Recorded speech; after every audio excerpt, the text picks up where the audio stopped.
Odeio quem me rouba a solidão sem me oferecer em troca a verdadeira companhia. Temos a arte para que a verdade não nos destrua. O inimigo mais poderoso de todos sempre será você mesmo. Friedrich Nietzsche. Sejam bem-vindos a mais um Camarim ao vivo pela Rede Petrópolis de Televisão, canal 10. Hoje, dia 11 de fevereiro, são 15 horas e 30 minutos. Bem, o nosso entrevistado de hoje, ele é artista plástico, chargista, publicitário, taxidermista, violinista, enfim, é um cara múltiplo. Ele estudou artes visuais, artes plásticas, desenho e pintura na Escola de Artes Visuais do Rio de Janeiro, famosa Escola de Artes Visuais, a maior escola de artes visuais do Brasil, no incrível Parque Lage do Rio de Janeiro.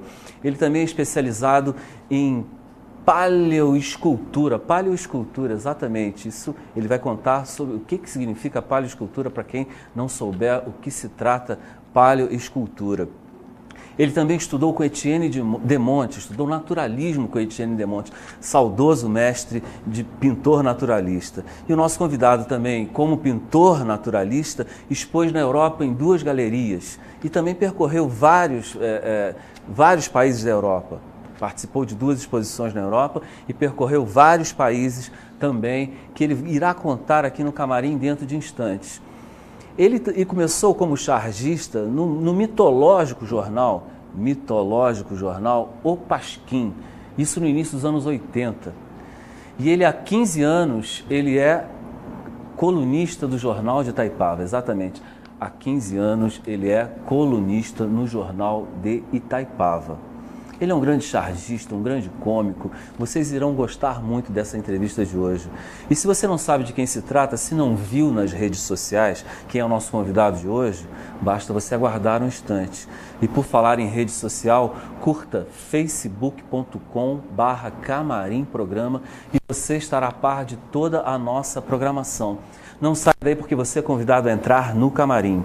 Até já!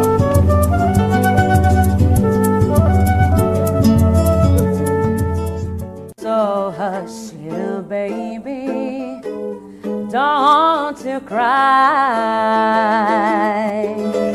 One of these mornings you're gonna rise up singing, and you spread your wings and you take to the sky. But till that morning,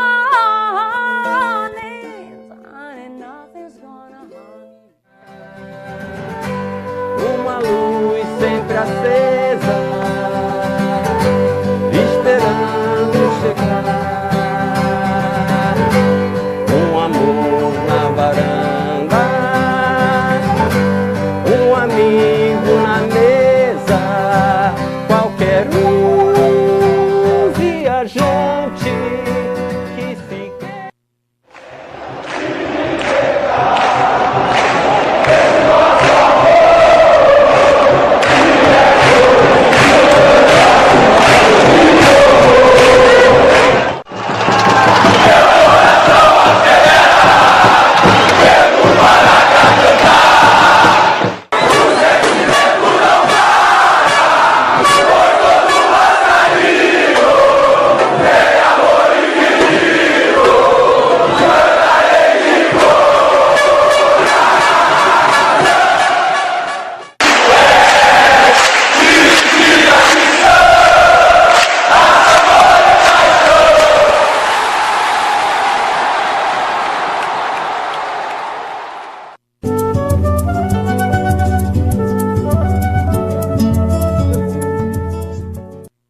Voltamos para o segundo bloco de Camarim, que hoje entrevista o artista plástico, chargista, publicitário, contador de histórias, taxidermista, violinista, desenhista. Mentiroso. Que isso. Alexandre Rivero, seja bem-vindo ao Camarim, meu querido. Obrigado. E aí, está trabalhando? Estamos aí fazendo São Marco Aurélio, né? Pô, Enquanto a gente quero ver conversa, isso aí. vamos fazer o Marco Aurélio aqui. Se ficar bom, eu mostro. Senão... Milagre a gente não faz. Né? Pois é, então tô ferrado. E como é que foi a origem da arte na sua vida, né? Isso Olha, vem de eu berço? tive a sorte, não, absolutamente. Todo mundo pergunta isso, né? Eu tive a sorte de estudar num colégio que tinha educação musical e educação artística. Ali que eu fui apresentado aos grandes mestres, tanto da pintura como da música. Eu e centenas e centenas de milhares de crianças. E dali eu fui me desenvolvendo, fui me apaixonando por Desenho, pintura, desenho. pintura. E fui seguindo a carreira. Como é que você foi parar na Escola de Artes Visuais do Parque Lage? Eu estava tão empolgado no colégio, as minhas professoras me ensinando tanto, e eu empolgado com os resultados, que eu fui lá e bati e pedi uma bolsa. Ah, E é? consegui. Foi lá na cara na dura? mesma hora, eu novinho, foi lá pedir, e todos me deram bolsa, e ainda tive excelentes professores. Né? E foi bom? Aprendeu Foi bastante? muito bom. Né? Eu aprendi as técnicas, na música foi a mesma coisa. Mas ainda no Parque Lage, você se desenvolveu mais lá o figurativo, aprendeu também a pintura as bases moderna? da pintura. Então, a perspectiva, profundidade, uso da As cor. técnicas, né, em si. E escultura também. Mas na sua época já se estava fomentando muito no Rio de Janeiro a arte moderna, né? A pintura mais abstrata. Já né? antes de mim, a trupe ali, né? As turmas. O que se chama de arte moderna já não é mais moderna, já tem cento e poucos anos. Né? Pois é. Não é tão moderno assim. Já começou na década de 10, 20, né? Agora se fala muito em arte contemporânea. E, na minha modesta opinião, precisa ter um filtro muito grande, porque ali está valendo tudo e não é bem assim. A gente tem que ver os que realmente têm o que dizer e que são contemporâneos e que estão ali porque estão. Tem muitos. Né? E você, entre o abstrato e o figurativo, você fica mais com o figurativo? A minha especialização, a minha maneira pessoal de expressão é a pintura naturalista. Bem mais realista. figurativa ainda que isso? Só o hiperrealismo, né? Agora eu respeito qualquer tendência. A expressão é pessoal. Cada um tem um caminho. De se expressar. O meu é esse. Infelizmente não respeito quando a gente faz a opção pelo... Aqui no Brasil, lá fora respeita sim. Né? Aqui que não tem esse negócio, você tem que ser aquilo tudo igual. Né? Se você sair, você é discriminado, essas coisas. Mas lá fora, não, lá fora, onde há consumidores de arte mesmo, público que consome arte, você tem todos os caminhos que você pode optar para a arte. Tem público para tudo. E foi o Etienne de Monte que te levou para o naturalismo? Eu fazia mais ilustrações de livro, arte publicitária, fazia alguma coisa para mim.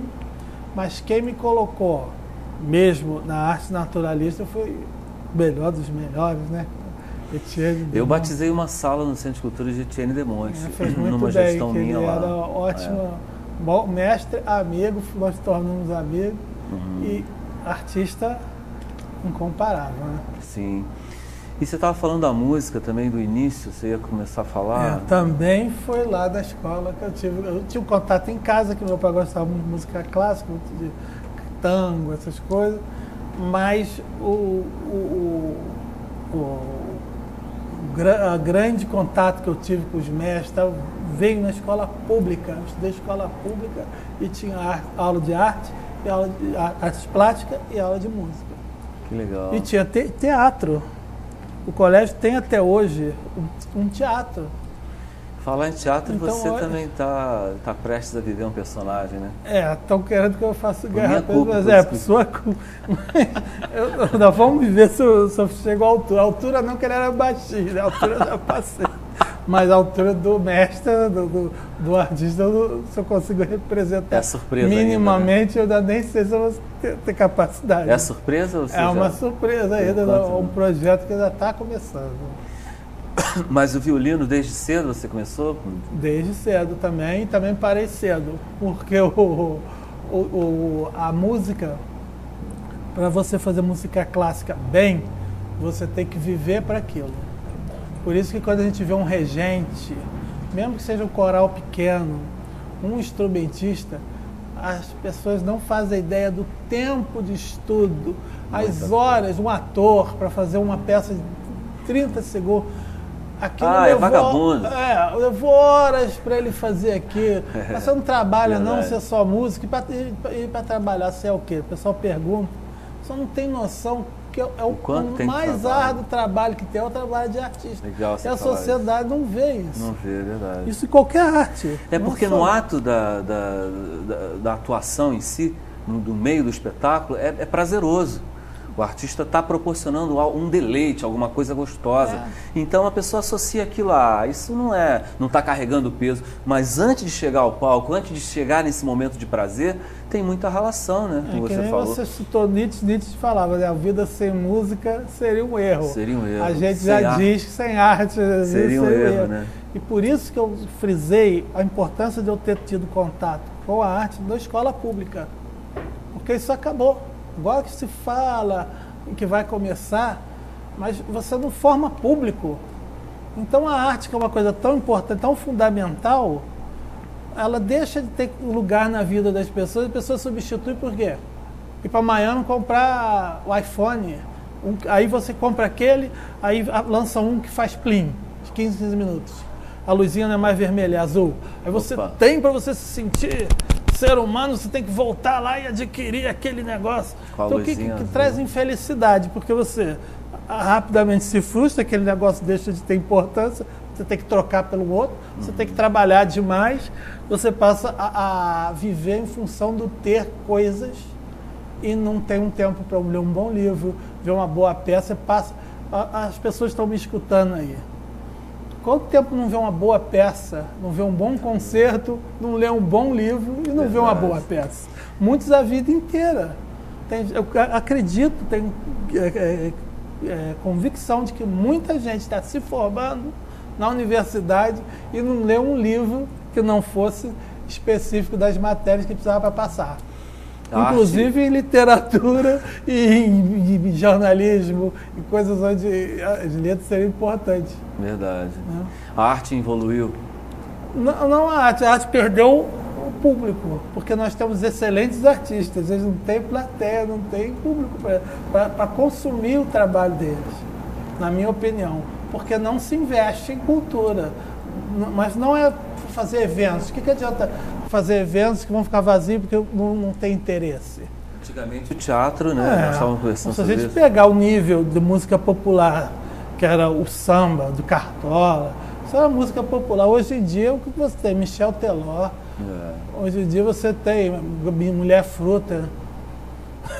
Alguma coisa está errada. Hoje é tchê-tchê-rê, nem mais usa-se palavra nas letras das músicas, já são sons guturais, tchê-tchê-rê, nós estamos regredindo muito cultura. E nós estávamos conversando sobre as temporadas teatrais, que antigamente começava terça-feira e sexta, sábado e domingo eram 2 apresentações. E peças, porque hoje a gente tem o quê? Dificilmente você vê uma peça. Quem aí já viu Shakespeare? Uma peça de Shakespeare? Não passa. Nem que você queira, você não tem. Você tem aquelas peças chamadas caça-níquel. Um ator da Globo, né, ator com ressalvas, que fala um texto fácil, você vai ali dar uma risadinha, Mas um Beckett. Qual foi a última ópera que passou no Teatro Municipal? Que foi todo reformado, custou bilhões, mas qual foi a última ópera que passou lá? Não tem, eu não lembro. Há mais de 10 anos que não tem uma ópera. Verdade.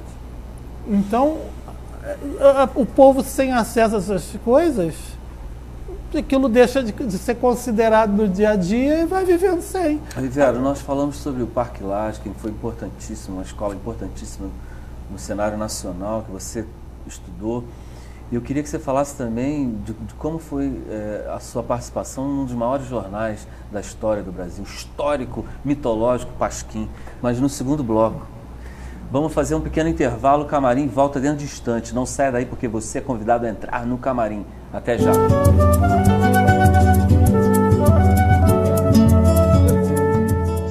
So hush, little baby, don't you cry. One of these mornings you're gonna rise up singing, and you spread your wings and you take to the sky. But till their mornings, honey, nothing's gonna harm you. Uma luz sempre acesa, esperando chegar. Um amor na varanda, um amigo na mesa, qualquer viajante que se quer.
O que será que está saindo aí?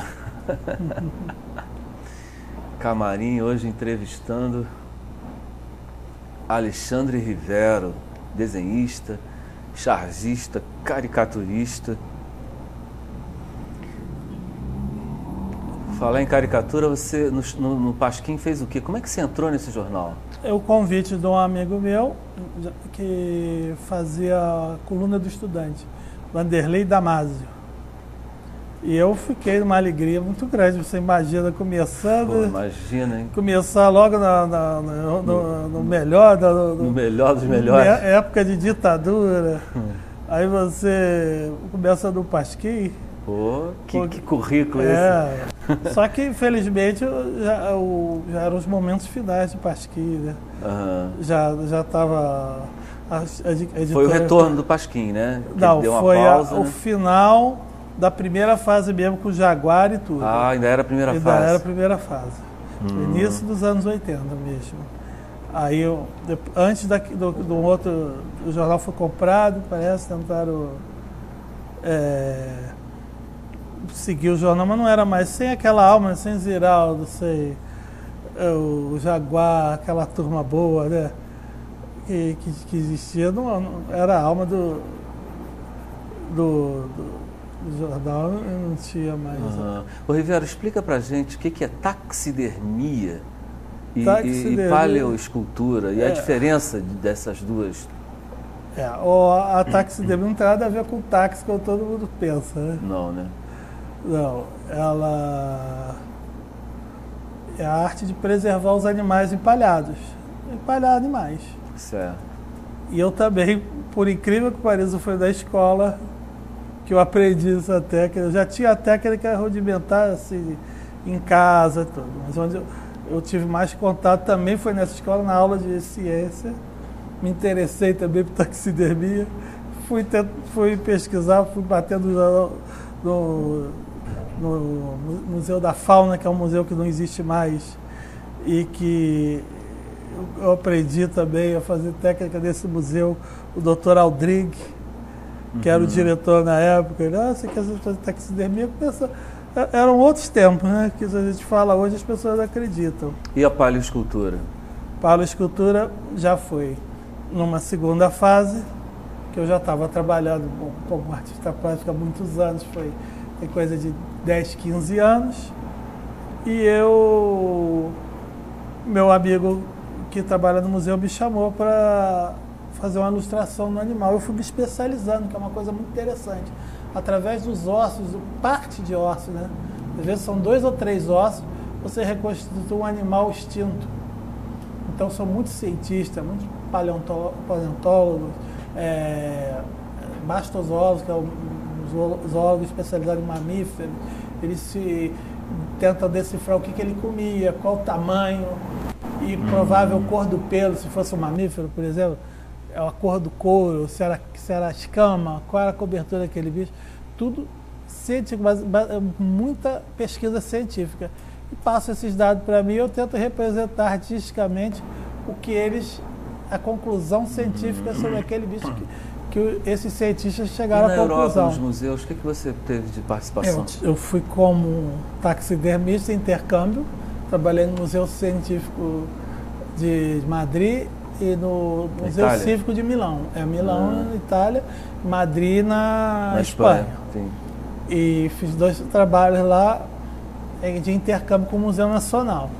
E também fui fazer 2 exposições, em 2004 e 2005. Que eu consegui um marchand muito bom que conseguiu vender meus quadros. Legal. Em Portugal, fiz exposição em Portugal, Paris, fiz na Suíça, várias cidades. Só que ele teve um derrame e eu perdi o marchand. Ele está vivo até hoje, mas está muito mal num trabalho, então eu estou sem marchand. Sem marchand, sem trabalho de arte plástica. Né? Então, assim, minha vertente de artes plásticas, por enquanto, está Como paralisada. restaurador, você trabalhou recentemente, né? Eu restaurei a Câmara Municipal. De Petrópolis? Algumas igrejas, participei. Faço restauração de quadros também. Né? E seu trabalho como chargista, uma pergunta que eu queria te fazer é a seguinte, porque a charge mexe muito com o ego, com a parte o melhor caminho para se fazer inimigos é a charge. É isso que eu te pergunto, você nunca teve represália? Já, muitas. Muitas? A ponto de não fazer mais. O que acontece? O político, hoje, é o maior cliente dos jornais da imprensa tradicional. Para dizer, praticamente, é um cliente muito importante, diria assim. E a charge, ela não pode ser favor. Ela não pode, essa não é publicidade, não é charge. A charge tem que ser crítica. Sim. Você pode ter um político que faça 1.600 coisas certas. Se fizer uma errada, é aquela que eu vou falar. A charge tem que ser crítica. E o político, aquele ego lá do tamanho do bolo, todo mundo se curvando, passa a odiar. Eu conheci poucos políticos que tiveram esportividade para suportar. Eu costumo dizer que o ego dos políticos deixa o ego dos artistas pequenininho. Você trabalha, você sabe. É rival, é verdade. Mas e o que você mais gosta de fazer com tantas características aí? Eu gosto de tudo. Tanta versatilidade. O que aparece eu faço. Eu gosto de fazer assessoria de imprensa, também, que eu tenho feito ultimamente. Eu gosto de tudo. O importante é a gente estar no mercado, estar trabalhando, produzindo, mantendo a família, né? Então, cada hora uma dessas janelas se abre, eu vou para aquele caminho. Aquele caminho fica ruim, eu volto pelo outro. Agora, isso é um exercício que as pessoas que vivem de arte precisam fazer para sobreviver num país onde não existe o público, que é a parte mais importante da arte. A gente faz arte para ser visto, para ser apreciado, para ser ouvida, né? Se não há o público, se o público só serve ao público por uma coisa ruim, né? Ele só consome aquilo que é oferecido. Verdade. Não dá uma opção ao público de conhecer o que é bom. Se você dá angu para a pessoa a vida inteira, ela vai comer angu. O dia que você vier com um filé mignon, molho madeira, não sei o que, está arriscado ela cuspir. Coisa horrível. É o que acontece com o público que não é educado nas escolas. Porque o público europeu, japonês, coreano, estadunidense, canadense, colombiano, venezuelano. A Venezuela tem o maior regente atualmente é venezuelano e tem uma difusão da música clássica de fazer inveja, muito país de primeiro mundo. Então, quando se oferece o bom, o público consome o bom. Quando se nega o bom, o público fica com o Michel Teló, funk, essas coisas assim. Eu não citei na abertura aqui, mas estava na minha cabeça, você trabalhou em agências publicitárias, Curitiba, Rio de Janeiro, como é que foi isso? Era um tempo que era um período áureo da publicidade. Eu fazia arte final e ilustração. As fotografias da época que eu trabalhei não ficavam tão bem impressas quanto a ilustração, o guache, nanquim e aquarela, essas coisas. Então havia muito trabalho. Eu não tinha computador, toda a montagem desses anúncios de revistas, de livros, era tudo feito manualmente. Então tinha muito serviço, foi um período muito bom para o trabalho. Veio o computador, da noite para o dia, tudo isso se acabou. E aqui o senhor também já se acabou. Pô, que maravilha, está na hora mesmo de acabar. Eu vou pedir para você tocar o violino para a gente encerrar, para os créditos do programa subirem. Camarim encerrando aqui, né? Quero agradecer a galera que participou aqui, sempre ao vivo, dando uma força especial. Daniel, Yuri, Peter, Léo, muito obrigado. A Rede Petrópolis de Televisão também, Canal 10. Olha só como é que eu estou lindo ali naquela charge. As duas artes, a música, a flautinha e o Shakespeare ali, ser ou não ser, eis a questão. Então toca um pouquinho aqui desse instrumento maravilhoso aqui, pra gente encerrar o... Vamos lá. Ih, desafinou? Desafinou. Sessão afinação no camarim. Hoje temos reprise às 23h30, terça-feira 23h30 e reprise também aos sábados às 22h30, ok? Camarim. Curta facebook.com/Camarim Programa. E vamos terminar com Alexandre Rivero.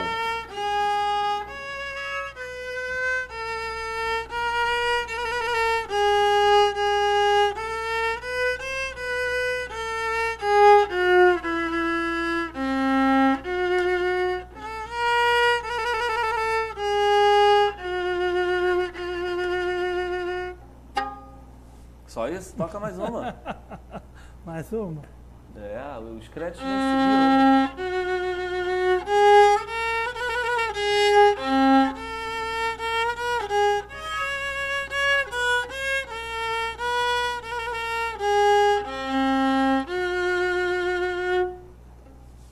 É isso aí. Tá tudo desafinado.